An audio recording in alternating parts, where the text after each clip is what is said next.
ሰላም ውድ ቤተሰቦች እንዴት ናችሁ? እንዴት አላችሁ? እንግዲህ ፍሬው የሚለው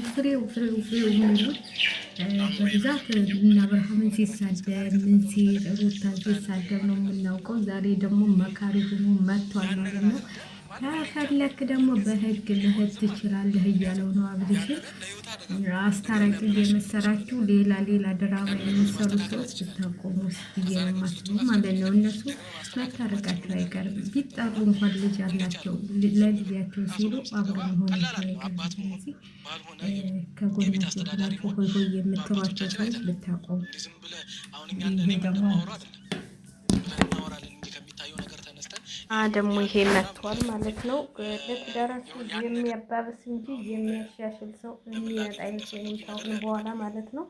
እንግዲህ ዛሬ ደግሞ ቪዲዮ እናያለን። ካልሆነ በህግም ልጅህን መጠየቅ ትችላለህ። ዳኒና ማነች ምንም አያመጡ እንዴት አለፍከው?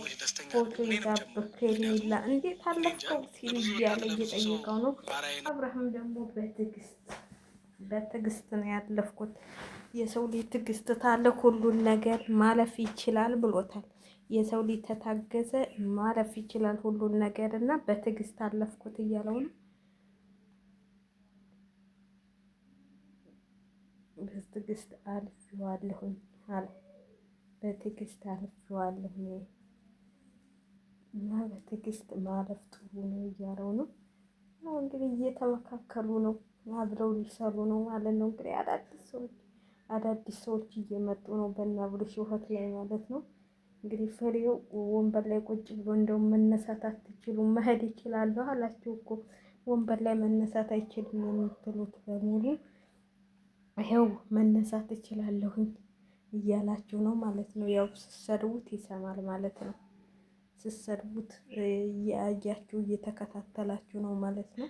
እና እኔ መነሳት እችላለሁ ዛሬ እየተንቀሳቀስኩ ነው፣ ተንቀሳቀሽ ነው የምሰራላችሁ ብሏችኋል። እንግዲህ ያው አብርሃምንም በህግ ማስጨረስ ትችላለህ፣ የሩታን ነገር የልጅህን የማየት መብትህን ማስከበር ትችላለህ እያለው ነው። ህግም አማካሪ አግኝቷል ማለት ነው አብርሃም። አያብልጭ ተኮ እንደው ጀግና እኮ ነው። አማካሪ ታገኛለህ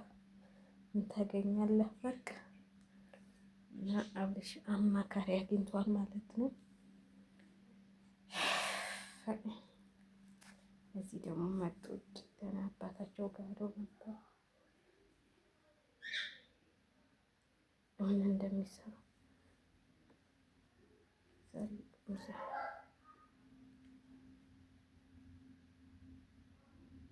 እና እንደዚህ ነው እላችኋለሁ። አቶ ፍሬው ዛሬ መጥቶ አብርሽን እንግዲህ እየመካከለው ነው ማለት ነው። እየመከረው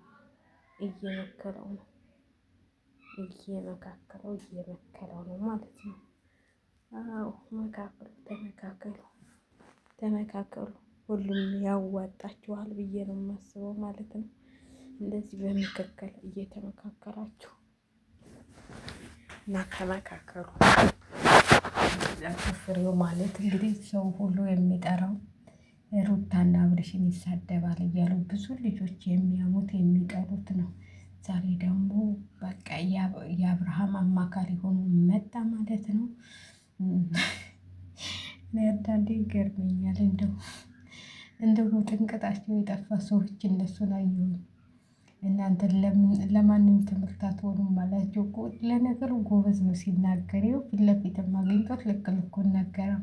እናንተ ለምንም ትምህርት ያሁሉ ሰው ያሁሉ ከቡታጀራ ያሁሉ ነገር እንትን ሲባል እናንተ ምንም ትምህርት እያስተማራችሁ አይደለም። እንዴት ነው ከእናንተ ሰው የሚማረው ብሎ ጠየቃችሁ ማለት ነው።